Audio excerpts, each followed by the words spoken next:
Непознати лица. Дали ја заклучувате вратата кога дома останувате сами? Зошто не треба да се разговара со непознати лица? Сето тоа во денешното видео. Во известни ситуации, децата можат да се најдат во различни опасности, како што се, например, грабнување и злоупотреба. Најважно е учениците да ги знаат правилата за одговорно однесување во таквите ситуации.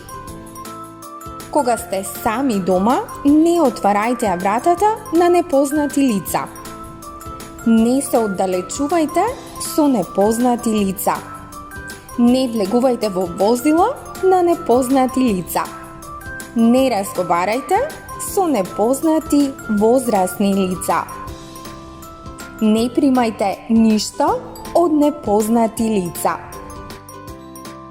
Доколку непознато возрасно лице упорно се обидува да ви се доближи, ве плаши или слично, треба веднаш да го известите вашиот родител или наставник.